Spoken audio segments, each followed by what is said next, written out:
Ciao everyone, I hope your day is going well, and today I'm going to be sharing a little bit about art on the go, or art as you travel. So I'm so lucky that my fiance and I have a trip coming up in less than 48 hours actually to go to Italy. We're visiting my best friend who's living there currently, and Italy kind of holds a special place in my heart because it's where I actually started my watercolor journey. So, my best friend Courtney is living in Italy currently. She is an artist, but she's getting her master's degree in interior design. And she lives in Florence, and that's actually where I started watercoloring. When we were studying abroad 6 years ago during our undergrad, which kind of dates my age a little bit, I guess, we were visiting each other in our respective cities, and I flew into Florence to visit her, and she had taken a watercolor class while we were there. And that meant she had to go out onto the streets of Florence and make sketches of all the Renaissance art and the buildings that you could see around. And I didn't want to be left out because this looked like a lot of fun. Up until then, I'd been kind of like nervous to use watercolor, and if I painted, then acrylic was my primary medium. But I really wanted to try it out, so I splurged a little bit for a college student, and we went and bought me a Cotman watercolor set and some Fabriano paper, and I spent my trip through Europe for my spring break watercoloring. And now that I have the chance to go back to Italy, I just kind of want to be able to paint and watercolor and kind of maybe add to the few pieces that I have framed from that trip. And this gives me a good opportunity to share my packing list for what I take when I'm going somewhere on a vacation and I want to paint. So one of the most important things to think about when you're going to go do art on the go is how you're going to get your design or whatever you're seeing onto your paper. So for that, I'm going to be taking just a few sketching pencils. These are Prismacolor Col Erase pencils, and this is just a regular Bic mechanical pencil. And I'm also going to be taking a few of my watercolor pencils.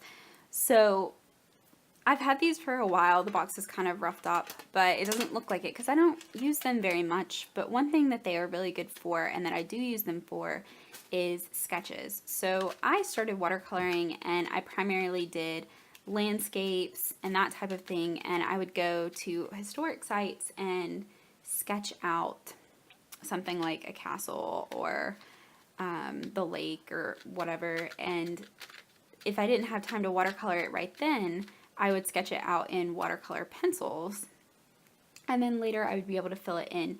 And the good thing about watercolor pencils is that they'll just kind of melt away and they won't leave you with the same harsh line that a regular pencil would. So I'll probably take my blue, my yellow, and maybe my brown, my lighter brown of these.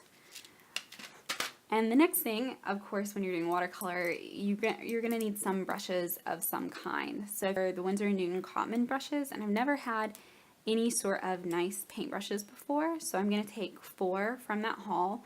I'm going to be taking my favorites, which are my rounds. So I'm going to be taking the round 00, the round number 4, and the round number 6. And I'm also going to be taking a Filbert brush that's 6 millimeters.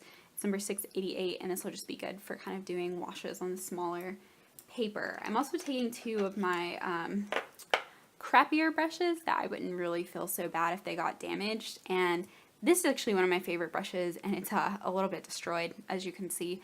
But it's still a good brush, and this one's just good for like washes in the background. So I'm going to be taking 2 of these. These are super cheap. They came in sets, and I won't be sad if they, well, I'll be a little bit sad if this one gets damaged, but I can always buy a new one. I'm also going to be taking my Pentel Aquash brushes, and they are also showing their age. They're about 9 months old now, so they're not that old, but I do throw them in bags and backpacks and who knows what else because I use them a lot watercoloring on the go. And that'll be great if there's a day or a time where I just want to take like one of my notebooks. I'm not planning to go do a long sketching session. If I'm planning to do a long sketching session, I'll probably bring all of my brush options. And I know I'll plan to do at least one of those, but just for like a short sketching session or something like while we're eating breakfast or getting a coffee, I'll definitely have these. They do have caps, so make sure you don't lose them. I have 2 out of 3 left, but they've held up fairly well. They hold a point nicely.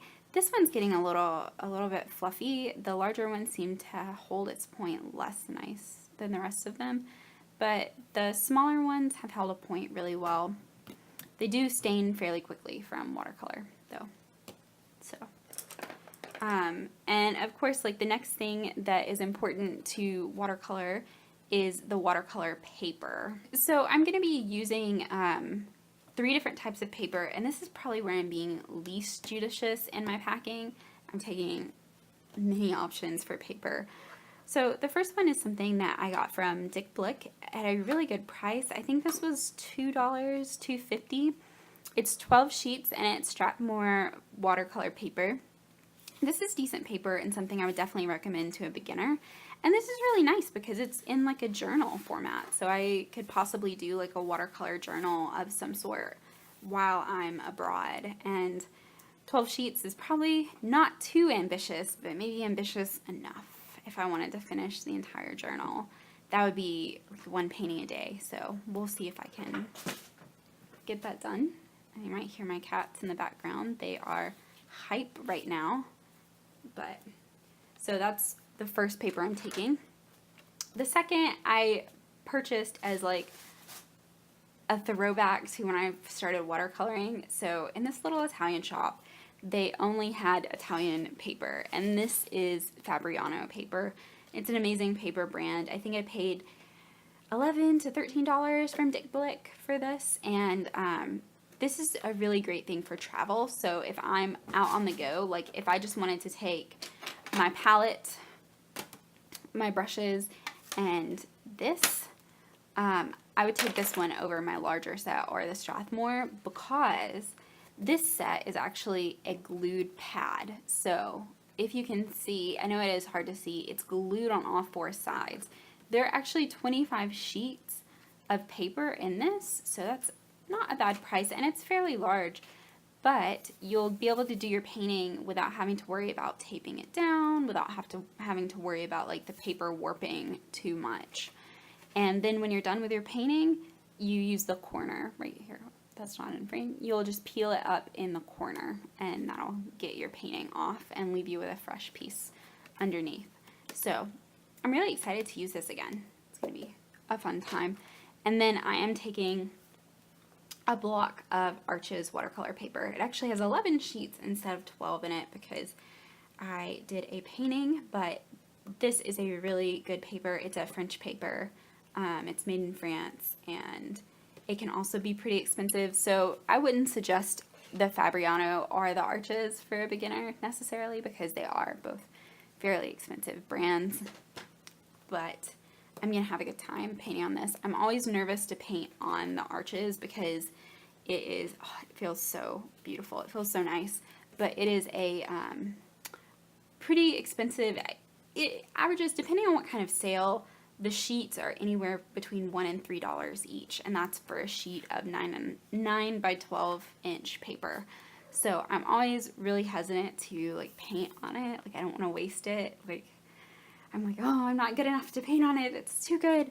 But it's, I'm going to spoil myself on the trip anyway, because I normally don't get to do things like this. I haven't been abroad in 6 years, so I'm really lucky to be able to do this. And the next is something, and I thought I would prepare this and just kind of chat about painting and like maybe what we're planning to do in Italy, but so I'm actually going to make a new palette. So I do have this palette with my professional watercolors, but this is heavy and I don't want to take these individual tubes on an airplane.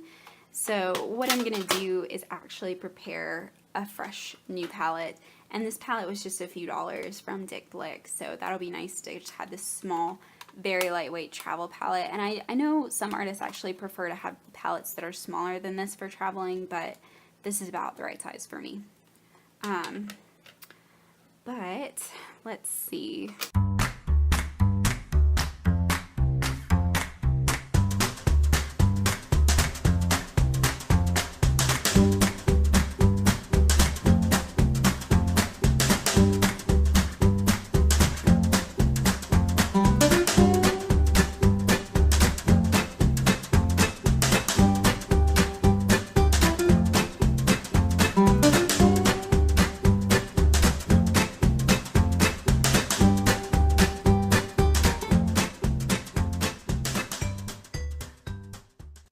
So after filling my palette, and this is the palette I'm going to be taking to Italy, this is what it looks like. It's very aesthetically pleasing as far as the color gradation goes, to me anyway.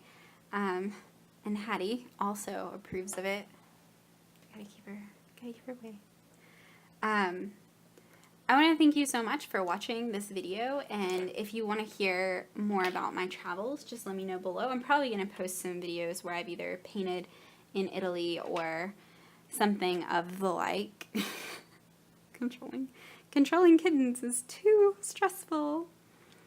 But thank you so much for your support by watching this video, and I hope it's inspired you to think about watercolor and maybe think about traveling out and about, even in your hometown or to a national park or something, and doing a little bit of watercolor that way. Sorry, my cat is wandering all around. She's really cute, but sometimes she's trouble.